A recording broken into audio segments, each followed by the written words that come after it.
கார்த்திகை தீப திருநாளன்று நம்ம விரதம் இருப்பதோடு மட்டுமல்லாமல் வாய்ப்பிருப்பவர்கள் மௌன விரதமும் இருக்கலாம். சரி, இந்த கார்த்திகை தீபம் ஏன் இந்த நாள்ல ஸ்பெசிஃபிக்கா நம்ம கொண்டாடுறோம், அதுவும் கார்த்திகை நட்சத்திரத்துல கார்த்திகை மாதத்துல அப்படின்னு கேட்கிறவங்களுக்கு, சிவபெருமான் இந்த நாள்ல நமக்கு ஜோதி ஸ்வரூபமாய் தோன்றதுனால்தான் திருவண்ணாமலையில இந்த கார்த்திகை மாதத்துல மாவிளக்கு போடுவதும் உண்டு. இந்த மாவிளக்கு எதுக்குமா போடுறோம் அப்படின்னு கேட்டீங்கன்னா,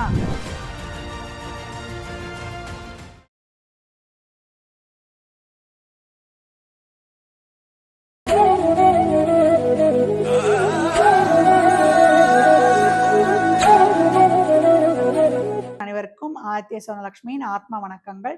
இந்த பதிவு சிறப்பான பதிவு.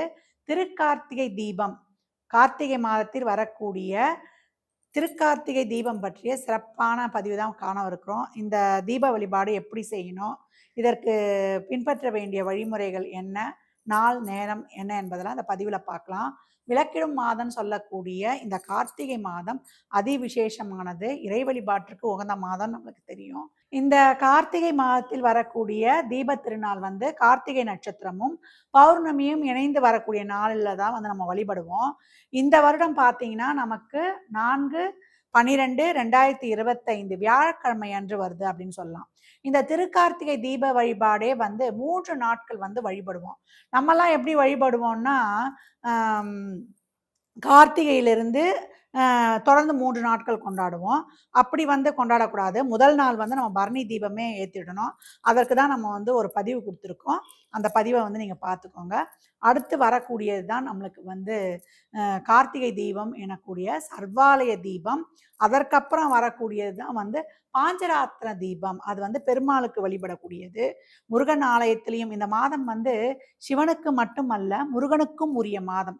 கார்த்திகை பெண்களால் தானே முருகன் வழக்கப்படுறாரு. அதனால அந்த கார்த்திகை மாதத்துல முருகப்பெருமானையும் வழிபடுவாங்க. அதனால்தான் ஆலயங்களில் ஏற்றப்படக்கூடிய தீபத்திற்கு குமார ஆலய தீபம்னே இருக்குது. முருகன் கோவிலில் ஏற்றக்கூடிய தீபம். சர்வாலய தீபம் என்பது எல்லாமே ஒரு சின்ன இடமா இருந்தாலும் ஒரு சந்து பொந்து இண்டு இடுக்கில் இருக்கக்கூடிய அனைத்து தீபங்களையும் ஏற்படுவதுதான் சர்வாலய தீபம். அது நம்மளுக்கு என்னைக்கு வழிபடுவோம்னா கார்த்திகை தீபம் அன்றே நம்ம வழிபடுவோம். சரியா 6 மணிக்கு சுவாமி அர்த்தநாரீஸ்வரராக சில நொடிகள் தான் காட்சி தருவார். அதுவும் வருடத்திற்கு ஒரு முறை. காலையிலிருந்து நம்ம அவரை நினைத்து விரதம் இருந்து அந்த சொரூபத்தை, திவ்ய சொரூபத்தை பார்க்கும்போது நம்மளை அறியாமையே நம்ம கண்ணீர் தார தாரையா வந்துடும். நம்மளை அறியாமையே அண்ணாமலைக்கு அரோகரான்னு சொல்லிடுவோம்.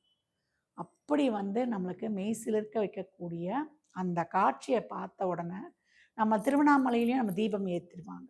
திருவண்ணாமலையில் தீபம் ஏற்றிய பிறகுதான் நம்ம வீட்டு வாசல்லையும் தீபம் ஏற்றணும். அப்போ நிலவாசல்ல 2 தீபம் ஏற்றணும். வீட்டில் இருக்கிற எல்லா ரூம்லேயும் விளக்கேற்றணும். அதே போல் நம்ம கோசாலை, நம்ம அம்மிக்கல், அதே போல் நம்ம வீட்டில் இருக்கிற ஆட்டுக்கல் அந்த இடத்துலையும் விளக்கேற்றுறது, நம்ம புலக்கடை பக்கம் விளக்கேற்றுறது, எல்லா இடத்துலையும் தீபங்களை ஏற்றி வைக்கணும். இந்த தீப திருநாளில் நம்ம என்னம்மா பிரசாதம் செய்யறது அப்படின்றவங்களுக்கு நெய்வேத்தியம் சாமிக்கு வைக்கணும் இல்லையா? இதற்கு நெய்வேத்தியமாக என்ன நம்ம வைக்கணும்னு கேட்டிங்கன்னா, கார்த்திகை பொரி. இந்த கார்த்திகை பொரி எப்படி செய்யறது அப்படின்னு கேட்டிங்கன்னா, உங்களுக்கு பாகு எடுத்து அதில் பொட்டுக்கடலை, கொப்பரை தேங்காய், எள்ளு போட்டு அதை உருண்டையாக பிடிச்சி வைக்கிறதும் உண்டு, இல்லை உதிரியாக வைக்கிறதும் உண்டு. இதை நெய்வேத்தியம் செய்து அதோட நீங்கள் விரதத்தை பூர்த்தி செய்து கொள்ளலாம். இந்த கார்த்திகை தீப வழிபாட்டை நீங்கள் பின்பற்றும் பொழுது உங்கள் என்ன கோரிக்கை வைக்கிறீங்களோ அந்த கோரிக்கை நிறைவேறும் அடுத்த வருடத்திற்குள். இந்த மௌன விரதம் இருக்கும்பொழுது நம்ம மனசுக்குள்ள ஏற்படும் பாருங்க ஒரு ஆத்ம திருப்தி. இந்த ஆத்ம திருப்திக்கு அளவே கிடையாது. இன்றைய தினம் முருகன் வழிபாட்டுக்கும் உகந்ததுன்னு சொல்லிட்டோம். ஏன்னா கார்த்திகை நட்சத்திரமேன்றதுனால சிவனே முருகன், முருகனே சிவன் அப்படின்னு சொல்லியாச்சு. சிவனுக்கும் பிறப்பு இறப்பு கிடையாது, முருகனுக்கும் பிறப்பு இறப்பு கிடையாது. ஷட்கோண தீபம் ஏத்துவதும் இந்த கார்த்திகை மாதத்துல மாவிளக்கு போடுவதும் உண்டு. இந்த மாவிளக்கு எதுக்குமா போடுறோம் அப்படின்னு கேட்டிங்கன்னா, அது வந்து நம்மளுக்கு வந்து அவ்வளோ வந்து ஒரு செல்வ செழிப்பை கொடுக்கும். இந்த மாவிளக்கு போட்ட பிறகு அந்த கருப்பு முனைப்பகுதியை நம்ம உட்கொள்ளும் பொழுது குழந்தை பாக்கியம் இல்லாதவருக்கு குழந்தையும், நீண்ட காலமாக ஆரோக்கிய குறைபாடு பிணியால கஷ்டப்படுறோம், ஒரு நோய் தீரலன்றவங்களுக்கு இதை சாப்பிடும் பொழுது அந்த நோயும் தீரும். நம்ம நல்லா இருக்கிறவங்க சாப்பிட்டா நமக்கு ஒரு சிறந்த ஒரு காயக்கல்பமும் சஞ்சீவினியாகவும் இருக்கும். இந்த நாளை வந்து தவறாமல் பின்பற்றுங்க. ஏன்னா கார்த்திகை மாதம் முழுவதுமே தீபம் ஏற்றணும். அப்படி ஏற்ற இயலாதவர்கள் இந்த தீப திருநாள்ல வரக்கூடிய இந்த 3 நாட்கள்ல வந்து தீப வழிபாடை மேற்கொள்வது ரொம்ப சிறப்பு.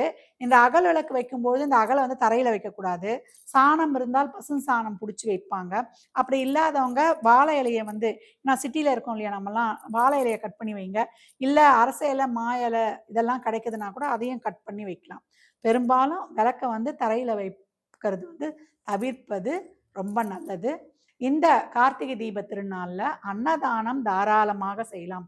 பௌர்ணமியா இருக்குது இல்லையா, அன்னதானம் செய்யலாம். கோயில்ல வந்து அரிசி, வெல்லம், மிளகு, சீரகம், கல்லுப்பு இந்த 5 பொருளை வாங்கி கொடுங்க.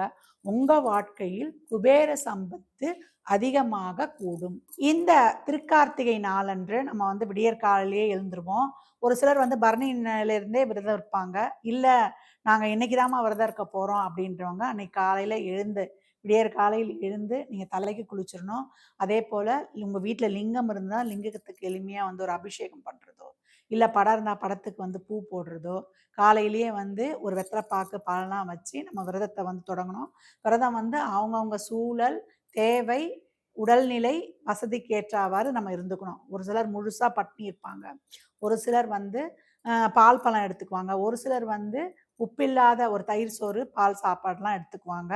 இந்த நாள்ல ஏன் இந்த மனிதராக பிறந்த ஒவ்வொருவருமே இந்த கார்த்திகை தீப திருநாள் அன்று நம்ம உண்ணாமல் மௌன விரதம் இருக்கும் பொழுது அந்த ஓராண்டு இருந்த விரதப்பானை முழுமையாக பெறுவோமா.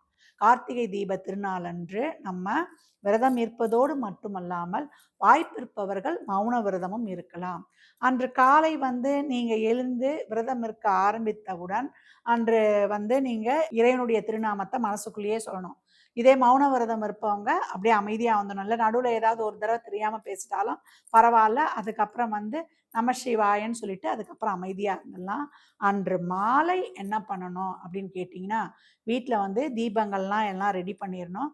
நம்ம மண் விளக்கு தான் இந்த தீபத்திற்கு பயன்படுத்த போகிறது. நம்ம அலங்கார விளக்குகள்லாம் கிடையாது, வெறும் மண் விளக்கு தான் நம்ம வந்து பயன்படுத்த போகிறோம். இந்த மண் விளக்குகள் வந்து குறைந்தது 27 மண் விளக்குகள் வந்து நம்ம பயன்படுத்துவது ரொம்ப விசேஷம். வீட்டுக்குள்ள ஏற்றுற விளக்கு இல்லாமல். அப்போ நம்ம இந்த விளக்குகளை வந்து ரெடி பண்ணிக்கணும். ஒரு 5:30 மணிக்கெலாம் ரெடி பண்ணி வச்சுக்கணும். அப்போ அந்த நேரத்தில் நம்மளுக்கு எல்லாருக்கும் தான் இப்போ வீட்டில் தொலைக்காட்சி இருக்குது இல்லையா, நம்மளுக்கு யூடியூப்லேயும் இருக்குது, கையில் ஃபோன்லேயே கூட வந்துடும்.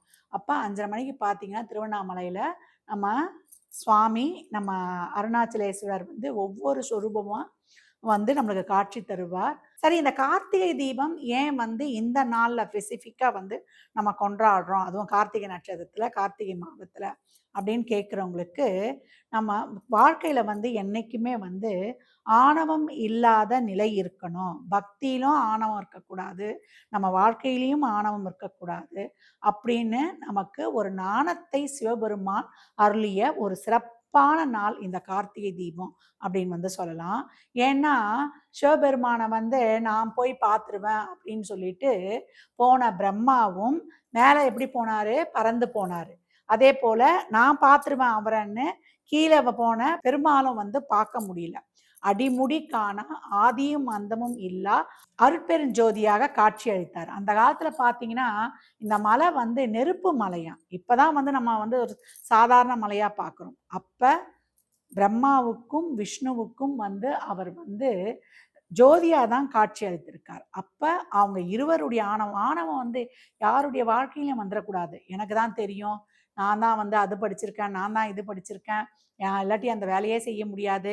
ஆன்மீகத்துல கூட பாருங்க, நான் அந்த வழிபாடு பண்ணுவேன், இந்த வழிபாடு பண்ணுவேன், எனக்கு வந்து நான் இப்படி ஸ்லோகம் சொல்லுவேன், இப்படி குங்குமம் வைப்பேன், அப்படி நம்மள அறியாமையே வந்துடும். அந்த மாதிரி ஆணவம்லாம் எப்பெல்லாம் தலை தூக்குதோ அதை அறவே நீக்கி நம்ம வந்து பக்குவமாக கடந்து வருவது தான் அழகா. அதற்காக தான் சிவபெருமான் இந்த நாள்ல நமக்கு ஜோதி சொரூபமாய் தோன்றதுனால்தான் திருவண்ணாமலையில வந்து அந்த தீபமே ஏற்றுறாங்க. அந்த தீபம் வந்து நிறைய கொப்பரை, இந்த கொப்பரை வந்து 3000 லிட்டர் வந்து நெய் பிடிக்குமா. அதுல 1000 மீட்டர் காடா துணியை வச்சு அந்த தீபம் ஏத்துவாங்களாம். அந்த காலத்துலாம் பார்த்தீங்கன்னா 15 நாள் 20 நாள் எரியுமா. இப்ப பார்த்தீங்கன்னா 11 நாள் 12 நாள் தான் அந்த தீபம் எரியுது. உலக பிரசித்தி பெற்றது திருவண்ணாமலை. கிரிவலம்னாலும் அண்ணாமலை தீபம், தீபம்னாலே திருவண்ணாமலை தீபம் தான் நம்ம எல்லோருக்கும் தெரியும். அப்பேற்பட்ட இந்த தீப திருநாளில் சிவபெருமான் நம்மளுக்கு நாணத்தையும் புகட்டி நம்மளை வந்து பக்குவப்படுத்தி வாழ்க்கையில் ஆணவம் இல்லாமல் பக்குவமாக அறவழியில் நடப்பதற்கு இந்த வழிபாட்டை வந்து நம்ம கடைபிடிக்கிறோம். இந்த வழிபாட்டை அனைவரும் எளிமையா பின்பற்றி உங்கள் வாழ்வை வளமாக்கிக் கொள்ளுங்கள். மற்றும் ஒரு சிறப்பான பதிவில் சந்திக்கும் வரை தங்களிடமிருந்து விடைபெற்றுக் கொள்வது ஆதித்ய சொர்ணலட்சுமி. இறை அருளால் அனைத்தும் நிறைவாகட்டும்.